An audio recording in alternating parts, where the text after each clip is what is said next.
Desejos proibidos. A armadilha do pecado sexual. O pecado sexual é um dos temas mais recorrentes e poderosos abordados na Bíblia. Desde o início da criação, vemos que os desejos proibidos e as tentações carnais são uma das maneiras mais eficazes pelas quais o inimigo busca desviar as pessoas do caminho de Deus. O pecado sexual abrange tudo o que vai contra o propósito original do Criador para a sexualidade humana, como o adultério, a fornicação, a impureza, a pornografia, entre outros comportamentos que corrompem o corpo e o espírito. Mas o que a Bíblia nos ensina sobre esses pecados e como podemos evitar suas armadilhas? A Bíblia é clara ao alertar sobre os perigos e as consequências do pecado sexual. Um dos exemplos mais conhecidos é o de Davi e Batseba. Davi, um rei escolhido por Deus, permitiu que seus desejos proibidos o levassem a cometer adultério e, posteriormente, homicídio. Em 2 Samuel 11, vemos como o olhar de Davi para Batseba, movido pela luxúria, foi o primeiro passo de uma série de pecados que trouxeram dor e destruição para sua vida e família.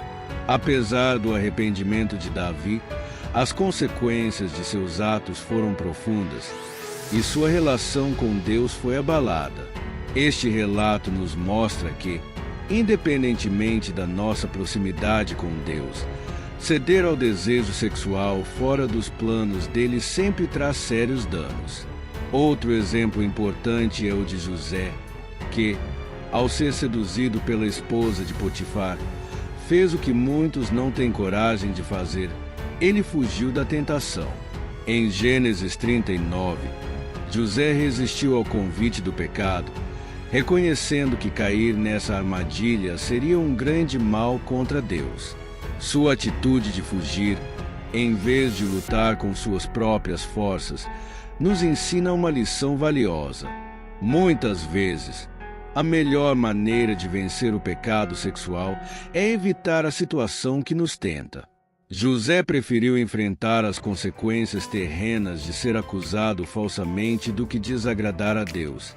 E, por isso, foi exaltado mais tarde. O Novo Testamento também fala amplamente sobre a gravidade do pecado sexual. Em 1 Coríntios 6,18, o apóstolo Paulo adverte: fugir da imoralidade sexual.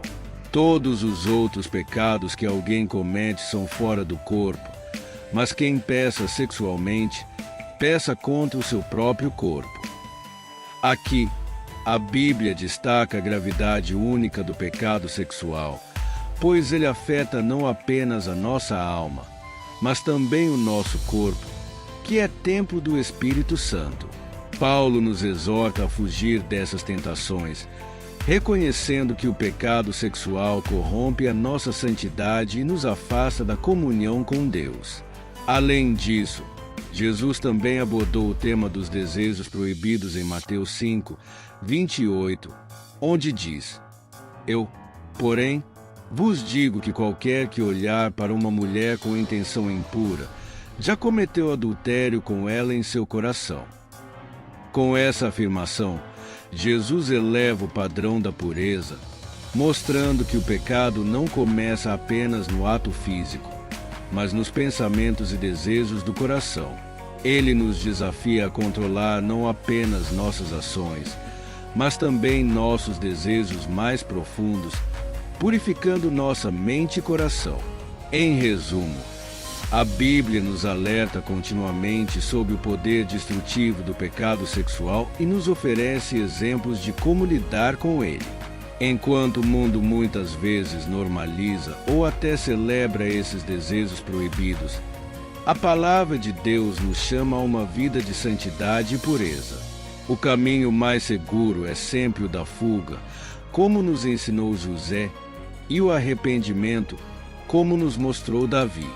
Somente em Deus podemos encontrar a força para resistir e viver de acordo com o propósito dele para a sexualidade, que é saudável, sagrada e dentro dos limites do casamento.